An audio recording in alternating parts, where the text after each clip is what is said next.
Hello learners, welcome to CBI Commerce Brain India. In this class, we are going to discuss the important topic of class 12 accountancy. इस video में हम discuss करेंगे class 12 के important accountancy के आपके topic.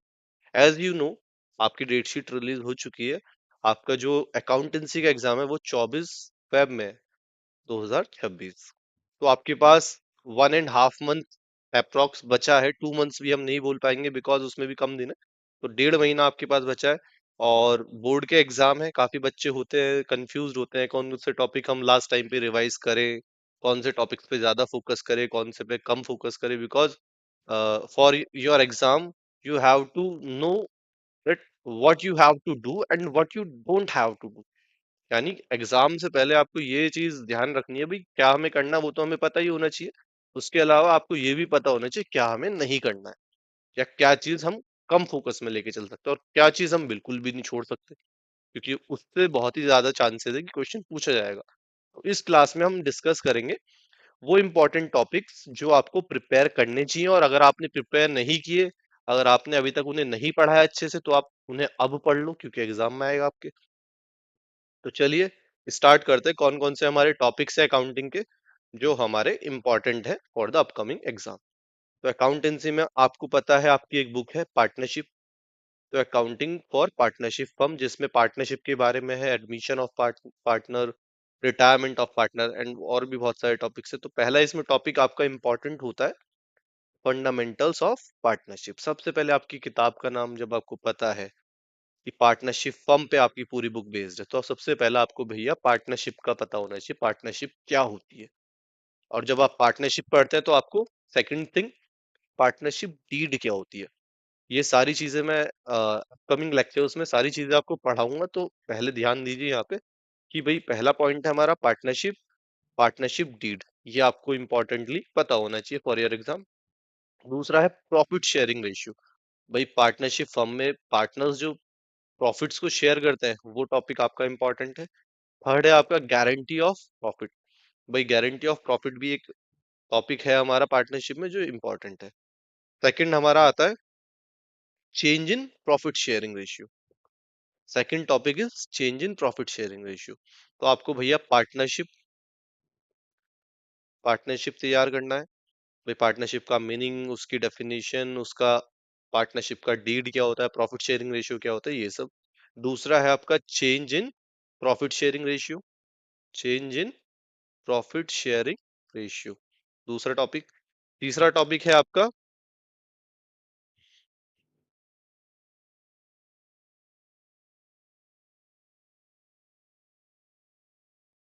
तीसरा topic है आपका प्रॉफिट शेयरिंग रेशियो में कौन कौन से टॉपिक है आपका gaining and sacrificing ratio, treatment of goodwill and revaluation of assets and liabilities.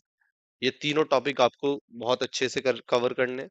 उसके बाद थर्ड टॉपिक है आपका एडमिशन ऑफ पार्टनर। जब एक नया पार्टनर, न्यू पार्टनर किसी फर्म के अंदर पार्टनरशिप के लिए आता है, that is called admission of a partner. Admission of partner में क्या क्या चीजों को आपको पढ़ना है। पहला गुडविल, दूसरा रिवैल्यूएशन अकाउंट, क्योंकि जब पार्टनर आता है रिवैल्यूएशन अकाउंट बनता है, तो आपको ये भी पढ़ना है। तीसरा कैपिटल एडजस्टमेंट, जो कैपिटल वो लेके आता है और जो पुरानी पार्टनर्स की कैपिटल है उसका एडजस्टमेंट कैसे होगा वो आपको देखना है। फोर्थ टॉपिक हमें जो पढ़ना है वो है हमारा retirement and death of a partner. जब कोई पार्टनर रिटायर होता है तो रिटायरमेंट ऑफ पार्टनर हमें पढ़ना है and death of partner. In case कोई पार्टनर की डेथ हो जाती है तो उसका कैसे हम हिसाब क्लियर करेंगे, कैसे उसका जो पार्टनरशिप का शेयरिंग है उसको क्लोज आउट करेंगे, कैसे उसको डिस्पर्स करेंगे, किसको उसके जो लीगल उसके रिप्रेजेंटेटिव है उनको किस तरीके से देंगे। That is that of death of a partner.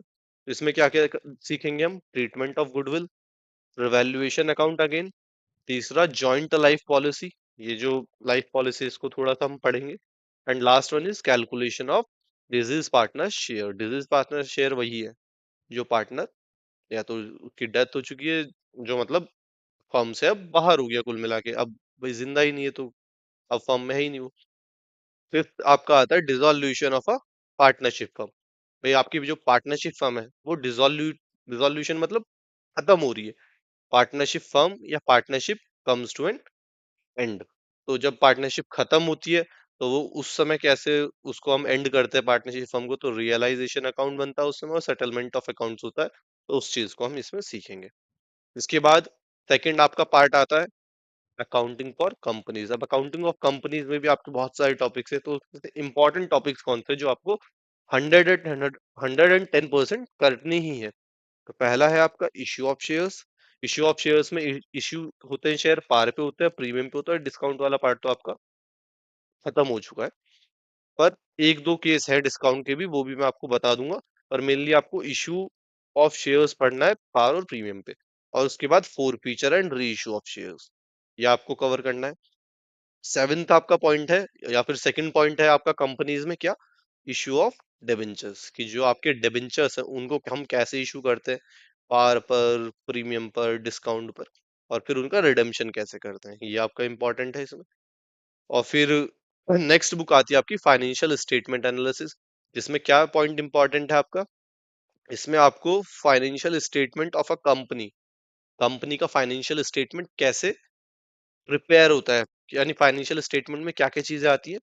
Profit and loss account आपको बनाना आना चाहिए, कि प्रॉफिट एंड लॉस अकाउंट कैसे प्रिपेयर होता है, क्या उसका फॉर्मेट है, किस तरीके से उसमें एंट्रीज डलती है। उसके बाद बैलेंस शीट, इसका तो आपको फॉर्मेट भी याद करना है।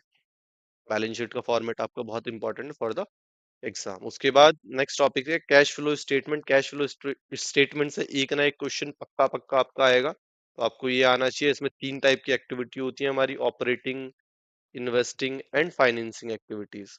तो ये भी आपका कवर होना चाहिए, और ये आपका इनडायरेक्ट मेथड से मोस्टली पूछा जाता है, तो ये आपका इंपॉर्टेंट है, इसे करेंगे हम। उसके बाद लास्ट टॉपिक रहेगा हमारा रेशियो एनालिसिस। रेशियो एनालिसिस बहुत ही स्कोरिंग टॉपिक है और बहुत ही इजी टॉपिक है। इसके आपके रेशियोज जो है, अगर आपको एक बार फॉर्मूला याद हो गया तो आपको सारी इंफॉर्मेशन गिवन होगी और आप बिल्कुल आराम से उस पेपर में मार्क्स गेन कर लेंगे with the help of learning only ratios.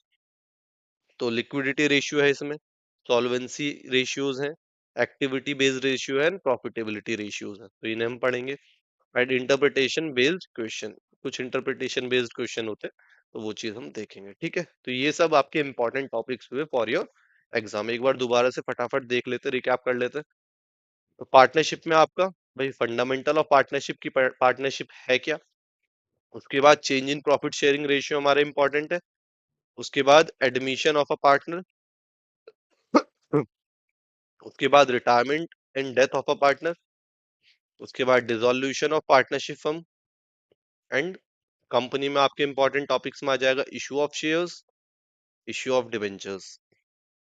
आगे फाइनेंशियल स्टेटमेंट में हमारा फाइनेंशियल स्टेटमेंट ऑफ कंपनी, भाई उसमें दो चीज मेनली हमें पढ़नी है, profit and loss account and balance sheet. Balance sheet का फॉर्मेट आपको 110% याद ही होना चाहिए, आपको बहुत ही काम आएगा अभी भी, ट्वेल्थ में भी, और ट्वेल्थ के बाद भी आपके बहुत काम की चीज है। उसके बाद cash flow statement. Cash flow statement में बेसिकली ये तीनों एक्टिविटी, ऑपरेटिंग, इन्वेस्टिंग और फाइनेंसिंग एक्टिविटी। उसके बाद रेशियो एनालिसिस में लिक्विडिटी एंड सॉल्वेंसी रेशियो। ठीक है जी, तो ये सब इंपॉर्टेंट टॉपिक आपसे डिस्कस करने थे आज, तो मैंने वो कर लिए। अब नेक्स्ट वीडियो से हम इन्हीं टॉपिक्स पे आपके कंसेप्ट क्लियर करते हुए चलेंगे। इन्हीं वीडियोस पे, इन्हीं टॉपिक्स पे मैं आगे वीडियो आपको प्रोवाइड कराऊंगा, जिससे कि आप आराम से अपने अपकमिंग बोर्ड एग्जाम काउंटिंग की प्रिपरेशन कर सकते हो। तो कमिंग वीडियोस पाने के लिए चैनल को सब्सक्राइब कर लो, जिससे कि आप आराम से आप भी हमें अप्रोच कर पाए और हमारी वीडियोस भी आप तक आराम से पहुंच जाए नोटिफिकेशन के थ्रू, यूट्यूब के थ्रू। उसके बाद एक चीज यहाँ पे मैं बताने वाला हूँ आपको, मोस्ट स्कोरिंग टॉपिक, ऐसे टॉपिक्स जिनमें आराम से स्कोर किया जा सकता है और बहुत ही ज्यादा कहेंगे इम्पोर्टेंट तो है ही है, मुश्किल भी नहीं है। ये टॉपिक इतने ज्यादा मुश्किल नहीं होंगे, अगर आप पढ़ोगे ध्यान से, क्लासेस देखोगे तो आराम से इसको कवर कर पाओगे। कौन कौन से, एडमिशन ऑफ पार्टनर जब कोई नया पार्टनर आता है वो, रिटायरमेंट जब पार्टनर जाता है, और डेथ, भाई सिंपल सी बात है, कोई पार्टनर मर गया तो वो भी गया एक तरीके से। तो आपका retirement and death of partner. तीसरा हो जाएगा issue of shares and debentures. चौथा कैश फ्लो स्टेटमेंट, एक क्वेश्चन इससे 110% आता ही आता है पेपर में। And last one is ratio analysis, वही मतलब चीजें रिपीट हो गई है। अब आते हैं आपकी मार्किंग स्कीम पे। एक चीज और मैं बताना चाहूंगा कि आपको दो फॉर्मेट बहुत ध्यान से याद करने, यानी इनको 10 बार 12 बार बस देख लेना। अगर याद भी नहीं हो रहे, अगर आपके दिमाग में नहीं घुस रहे, तो आप 10 12 बार इन्हें रीड कर लेना, देख लेना, जिससे कि जब एग्जाम में क्वेश्चन आए तो आप एटलीस्ट थोड़ा सा रिमेम्बर कर पाओ। कई बार हमें होता, हम याद करने की पेपर में कोशिश करते हैं, पर क्योंकि हमने देखा ही नहीं होता तो हमें याद भी नहीं आता। तो एक बार देख जरूर लेना।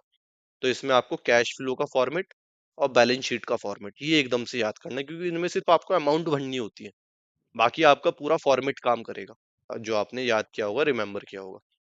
उसके बाद एक छोटी सी ये मार्किंग स्कीम ले ले रखी है मैंने आपके लिए नोट्स में। तो ये देख लीजिए भाई, आपका ये मार्क्स डिस्ट्रीब्यूशन है इसमें। पार्टनरशिप और कंपनी से आपका ये इस तरीके से डिस्ट्रीब्यूशन ऑफ मार्क्स है। भाई एडमिशन ऑफ पार्टनर से 10 से 12 नंबर का आपका आता है। Retirement and death of partner से भी 10 से 12 नंबर के क्वेश्चन पूछे जाते हैं। डिसोल्यूशन ऑफ पार्टनरशिप से 6 से 8 नंबर के क्वेश्चन आते हैं।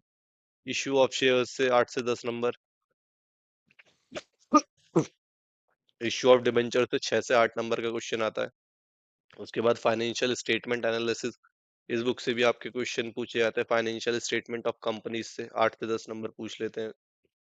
कैश फ्लो स्टेटमेंट से 10 से 12 नंबर का क्वेश्चन पूछ लिए जाते हैं। और उसके बाद रेशियो एनालिसिस से भी आपका 14 से 16 नंबर का आता है। ठीक है, so that's all for today. पढ़ाई करते रहिए, आपके एग्जाम पास हैं। आपने पूरे साल क्या किया उस पर डिपेंड आपका रिजल्ट नहीं रहेगा। आपने इन 2 महीने में लास्ट में क्या किया, इस पे आपका रिजल्ट डिपेंड होगा। तो अच्छे से पढ़ना और बी कनेक्टेड, जिससे कि हम आपको हेल्प कर पाए और आपकी अच्छे मार्क्स आ पाए। Thank you so much.